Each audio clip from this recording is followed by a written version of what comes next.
All right, welcome back to the Cricket Today podcast on Thursday, December 14. I'm your host, Liam McAllion, also known as the Stats Guy. Looking like a bit of a nuff on the video today. I got my Cricket Australia hat, got a bit of a banner behind me, so have a check on YouTube for that.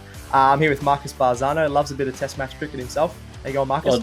I do. I'm very excited. It's finally here, and hopefully we get a good match. Hopefully, yeah. And also here with social guy, Leo Mullaly. How you going? Yeah, good Stats Guy. I'm very excited for the test, but also I'm just pretty happy that the Stars are still very, very bad. Oh my God, the Stars. We'll definitely touch on that shortly. The Stars are deplorable. Is there a relegation thing available in Big Bash? Because they're just not good at all, are they? The summer is here. We've got the best format, or my opinion, in the best format in cricket is back with Test cricket. Australia's first test starts later today against Pakistan at Optus Stadium in Perth. I think that's going to be a really exciting match. So today we're going to go and wrap up Stars vs Scorchers. That was last night in the BBL. The rain stayed away, the thunderstorm stayed away, and we got a match of some sort, including the stats and the scores, the best performers, plus a fun upcoming first test match preview of Australia vs Pakistan, as I just mentioned. Going to have a yeah and nah on that for a player that we really want to talk about. Then some predictions, and then the best SuperCoach players so far through round one of the Big Bash. So let's get into it, lads. Just quickly, Leo, the Stars versus Scorchers. What happened there? Just want to have a recap of the scores, please. Well, in case you missed it, the Stars absolutely sucked. So they batted first. They sort of lost wickets in clumps, but got to a measly score of 101 all out. The Scorchers bowling was incredible. And then, with the bat, Scorchers 3 for 102. Didn't really need to rely on anyone with the bat. Just a couple of solid 20s from a few different players. But, what did you guys make of the game? Yeah, what did you reckon, Marcus? Oh, that was the difference, wasn't it, really? Like, with the Scorchers, plenty of players could chip in with 20 and 30. And especially when you're only chasing 101, that'll get you over the line. And I wasn't impressed by the Stars at all. And I think it was relatively a pretty easy deck to bat on. And they just, they really crumbled. It was their third lowest score ever for the Melbourne Stars. Crazy. Which isn't great. But they're pretty much just the North Melbourne of the Big Bash League, I reckon. I want to argue with you, but I can't, even though I'm a big North fan.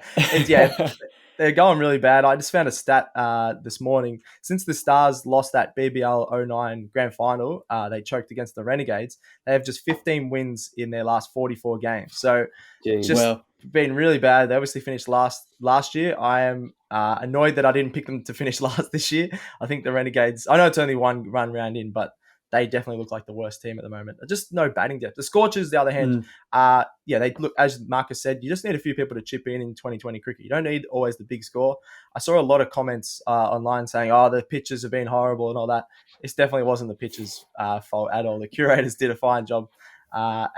Just the batters, just the depth. I'm very worried about the Stars. So that'll be interesting for the rest of the season. All right, let's have a quick look at the top performers of the night. Jason Behrendorff, he just is always consistent for the Scorchers, 3 for 28. And then another one for the Scorchers is Hamish McKenzie on debut. I think you were talking him up over here, Leo, especially in SuperCoach. 2 for 13 off 4 overs. What did you like about him there? Yeah, just bowled a really good length for the MCG. He didn't allow any batsmen to hit him straight, which is where most batsmen would like to score at the MCG. And I just think now Ashton Agar might find it a little bit difficult to get back into that team. So, I was really impressed with him. Yeah, nice. And then, we had a bunch of 20s get the job done for the Scorchers as well. As you mentioned, Marcus, you just need those sort of scores to get them over the line. Do you think the Scorchers are tracking along nicely? I know they've only got one game in, but they look pretty impressive. Oh, yes. Yeah, they'll definitely be the team to beat. And you can just tell that there's a lot of young talent coming out of Western Australia in cricket terms. So, very exciting for the future for the Perth Scorchers. Absolutely, yeah. They've won the most BBL titles, and they just keep finding just WA talent everywhere. Cooper Connolly is even a gun all-rounder, so they've just got everyone, everything's going right for them at the moment. All right, this is my favourite part of summer. I don't know about you guys, but summer doesn't officially start until you got the first ball of the first test. It's a bit later today for us in Melbourne with the Perth test, but Australia versus Pakistan, we're very excited. Just going to quickly touch on the Aussie 11. You've got sort of the main guys, the main older guys that have been there for the last long time now. But they've swapped out Cam Green for Mitch Marsh. What do you reckon about that, Leo? Yeah, I'm a big fan. Mitch Marsh is more in form in, I guess, not just Test, but also the short form. And I think, Marnus and Smith like to work themselves into the innings, take a bit of time. And then you've got Head and Marsh coming in, and it's a bit more destructive that can really sort of not just pick up the run rate, just make bowlers scared. I don't think the Pakistan bowling lineup is scared of Cam Green as much as they're scared of Mitch Marsh. So I think it's the right call. I think Green will be the better pick in the years to come. He'll still have his time, but massive fan of Mitch Marsh playing this first test for sure. Yeah, I was even saying they could even play both. What do you reckon about that, Marcus? Play both. I'm not sure. I'm not sure about playing both. Yeah. But yeah, I really rate this Marsh call. Playing on his home deck as well. I think that was a big factor in choosing Marsh as well. But I think, as long as Smith and Marnus can build that platform for, as Leo said, the likes of Head and Marsh to go play their natural game, more attacking without worrying about the scoreboard. I think that'll be good. But I'm not sure what Alex Carey's doing in there. Not a big fan of that pick. Yeah, I remember you talking about that. Yeah, I don't mind him, and I looked at his stats. His stats, especially in Australia, are pretty strong still. But he has had a bit of a luck and against some bad teams. So it'd be interesting to see how he goes this summer. Marcus as well. Just got in the run sheet, got a bit of a rant there. What would you like to talk about, Marcus? I won't go on it for too long, but the Khawaja situation. With his shoes, obviously, if you don't know, wrote in his shoes, all lives are equal. Yep. And freedom is a human right. And he got the call up from the ICC saying that he is not allowed to wear those shoes. Wow. It was a political statement, which, to be honest, it's a joke. Honestly, the ICC. What are they thinking? Trying to hide away from all lives, are they not equal? These are the questions that you need to ask yourself. Obviously, the people of the ICC don't agree with that. Yeah, it's bad. And honestly, I just think it's an absolute joke. Yep. Absolute joke. Nah, I couldn't agree more, mate. I was very surprised that they sort of turned that all down. And Uzi as well. He's sort of one of those players that likes to speak out, but he usually knows what he's talking about, especially in this one. All right, Leo, this is your favourite part here. A bit of a nah for the summer. So the summer of Test cricket, we got a nah. Could you give us that, please? Yep. So David Warner will retire on a high and absolutely dominate this summer against Pakistan and the West Indies. Nah, gentlemen. You go, Marcus. Yeah. I think he will. David Warner's typically a rise to the occasion sort of player. He was coming off a really good World Cup, and not to mention he's got an incredible record against Pakistan. He averages 83 against Pakistan. He averages 58 when he's playing in Australia. So I just think he can really dominate this Test series and finish his career on a high if he is to finish at the end of this summer of cricket. Ooh, I'm going to go nah. This could bite me in the ass. Makes 100 in the first test today, but I just don't trust him at the moment. I know he had a really good World Cup and he's still been really solid in the white ball format, but as soon as you give him a red ball, he's forgotten how to play it. I just don't trust him at all. Only averages just 28 runs at Optus Stadium. I don't think he's going to get off to the start that he wants. And then that's going to, I reckon, trickle through the other tests. I don't like being the negative one on this, but I just don't trust him at all. At the moment, I think he's also taken a spot from Cam Green. You could even move Marsh or Head up into the opening spot instead of Warner. You get Cam Green back in, gets more experience. We're going to beat Pakistan anyway, just because he wants a farewell. He's had a great career, fair enough, but I think you got to pick the best team available, and I don't think Warner's in that best team. So we'll see how he goes, and that could bite me in the ass. You guys could that's a bit harsh, isn't it? Yeah, probably a bit harsh, but I just don't trust him at the moment, and I reckon he's going to get out pretty cheaply. So I do hope he goes well because I'm obviously a big Aussie fan, but I just don't trust him at the moment. Yeah, just quickly, what do you think about David Warner, Leo? I'll go over to you. Do you think comparing him to the great Australians in terms of batsmen, do you think he's up there with some of our greats? I think yes. I think in terms of batsmen, yes. I think in terms of bloke, no. Oh, jeez. But He does it. It's just an absolute drive-by. We forgot he does listen to this heard podcast. before. Jeez, that's a bit But harsh. I think, in terms of batsmen, I don't know. For me, growing up, one of my first memories of cricket was David Warner hitting a switch hit in the BBL for 6. So I don't know. I feel like for a lot of young kids, he's just, I don't know, been their idol for them, and I think for that, he's one of the legends of Australian cricket. Yep. I will preface what I just said before, and I agree that he's definitely a legend of Aussie cricket. And I feel like he's backtracking. Probably been a bit harsh, but I still wouldn't pick him. All right, let's quickly. He does listen to the show, Davey. So hopefully, he doesn't. Let's get a prediction and a player of the match from you guys. Leo, actually, we'll start with you because you've got a player we were just mentioning. Yeah, so I think Aussies will win, and I'm backing David Warner to be the player of the match. I think he just set the tone early. As you said, averages 83 against Pakistan. I just think he'll come out and real statement game from him.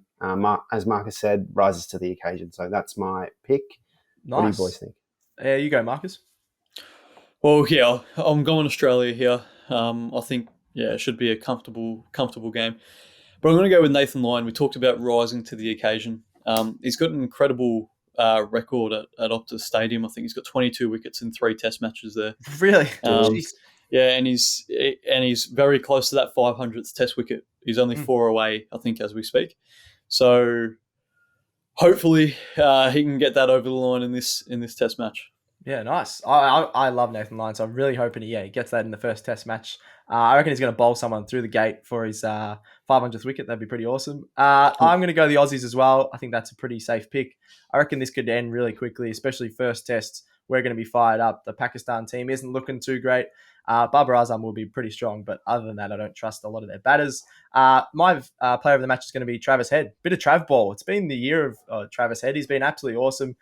Sort of had to fight his way into the team last summer and then just absolutely dominated. Probably was our what a joke! What a joke that was. I know. He was to fight his way into the team. No, you're not wrong, Marcus. He was in awesome form, had to fight his way back into the team, then just was making score after score after score. He's probably been one of our most consistent players or batsmen over the last year or so. So I'm going to really get on him for player of the match. He also averages 48 runs at Optus Stadium. So I reckon he could get a 50 maybe in the first innings, especially as you guys mentioned before, if Marnus and Smithy get us off to a good start. Head doesn't have to sort of take his time. He can just play his natural game, hit some bombs at Optus Stadium, which everyone wants to see. So that's my player of the match. All right. Last segment of the day. This is my other favourite segment. I got a lot of favourite segments on this show, but bit of SuperCoach. I'm going to have a look at the Stars versus Scorchers last night. Who was the best SuperCoach performer, Leo, from that game? So, it was Jason Behrendorff last night, 108 points. I think we touched on him earlier. Yep. His price tag is 179,000. Okay. I think he's a really reliable bowler. Likes to bowl his 4 overs before the first 10. He's not the greatest death bowler, but he does a lot of his damage early on in the innings. I think bowled a double wicket maiden. So, he was superb. Yeah, nice. Is he in your team, Marcus Behrendorff? Or is he going to be?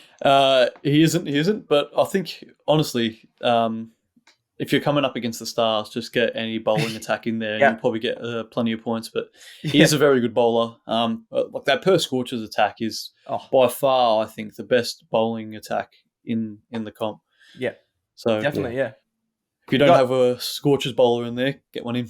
Yeah, I'll get a couple. Actually, we'll have a look, I reckon, next round, who's playing the Stars. Get a couple of bowlers in there, maybe a couple of Stars have a bye round 2. They don't play at all. So. I might back the bye, actually. What are they paying?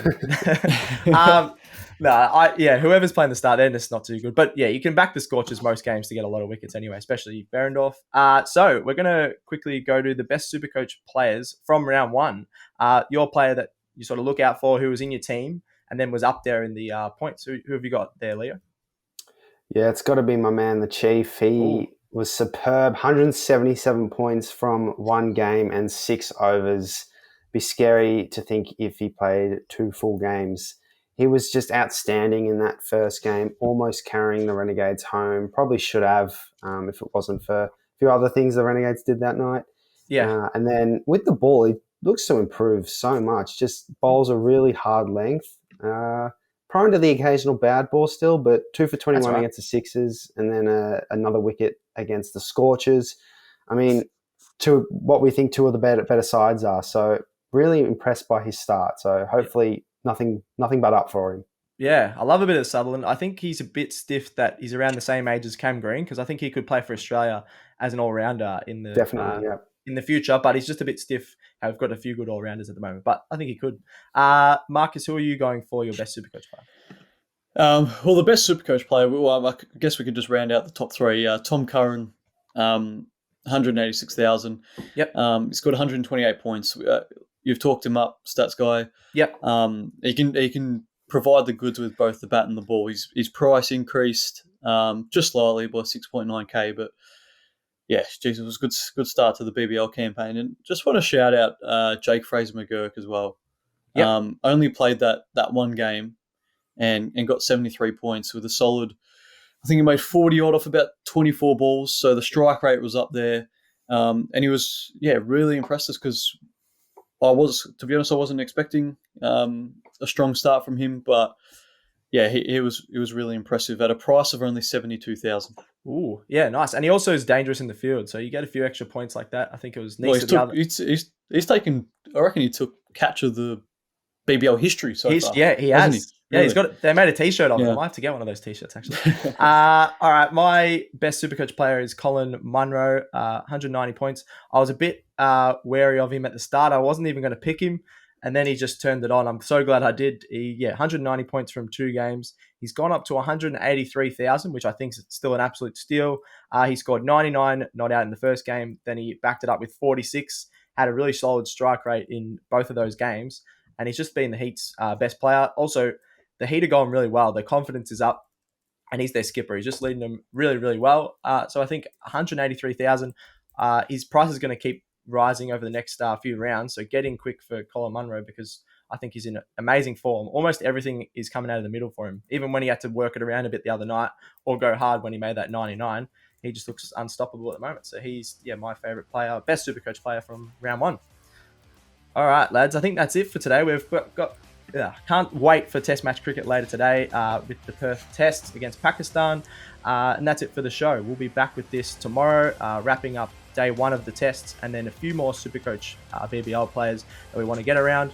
Subscribe on your podcast apps, Spotify, Apple Podcasts, etc. That's Cricket Today and Cricket Today AU. Like and review it, please. Chuck a follow or like on the socials. That's Facebook, Instagram, TikTok, and X. Send in any questions via the socials, any things you want us to chat about. That's it, I think. Thank you, Leo. Cheers, Stats Guy. Thanks, Marcus. Cheers, Leo.